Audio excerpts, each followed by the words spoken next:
You thought you'd be a heck of a lot further along in life than you are right now.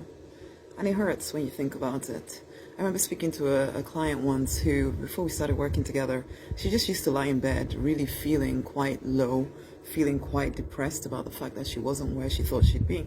Because, it's a bit like my story, really, where I was a pharmacist. I really thought that I was going to be changing the world and doing all kinds of major, amazing things by the time I got to about 25 or something. But actually, I wasn't. If anything, I was getting deeper and deeper into debt. And I was just a pharmacist. And yeah, I know pharmacist sounds good. And I'm quite thankful for the fact that my parents forced me to do this.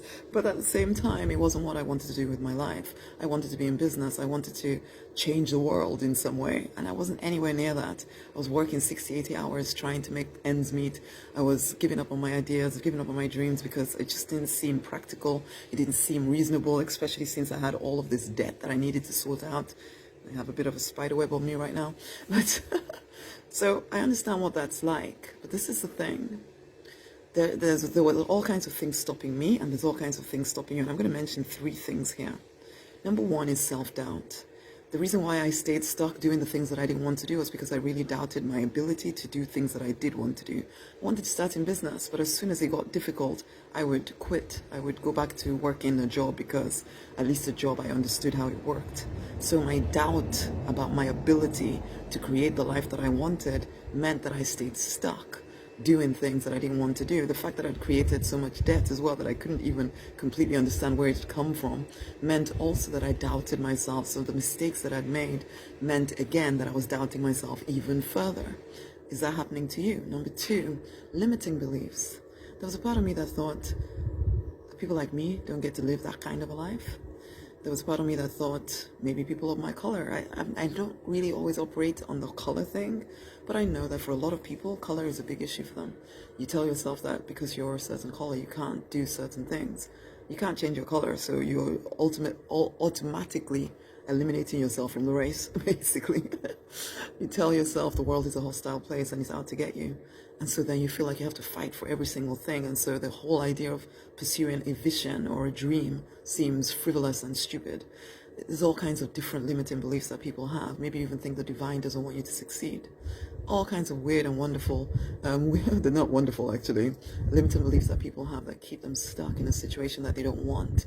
But you don't always look at those when you're just sitting there thinking to yourself, this is not where I thought I would be. The final thing here is, you're way too enamored with the physical reality. We're spiritual people in this community, okay?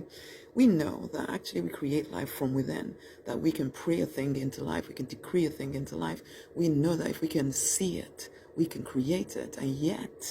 And yet we know that logically, and yet so many people, so many spiritual people end up just reacting to whatever is happening in the physical reality, which then eats at their confidence some more, which makes them even more full of self-doubt. Their self-belief is at an all-time low because they're just reacting to what has come before, and they keep creating the same patterns over and over again instead of creating. You have to stop reacting and start creating the life that you want, my love. And these things and more are why you are not quite where you want to be in your life. The question is, are you ready to do something about it? Because you know what, I talked a good game until I hit bankruptcy, until I got to the bottom, and I finally surrendered to my vision. Finally surrendered to my vision. Are you at that point yet? Because if you are, I can support you. You can come and do life with me within the Deliberate Millionaires. It's an incubator for spiritual people who know they are meant for more, but feel stifled by self-doubt, by low self-esteem. If that sounds like you, if the work that I do resonates with you, come and do life with me within the incubator. It will change your life. You come and immerse yourself in different ways of thinking. You'll be amongst people all heading forward, because right now the people surrounding you, yeah, they're okay, but they're not taking you to where you want to go, or else you'd be there already, basically. Okay, come and be part of our weekly calls. Come and be in the group.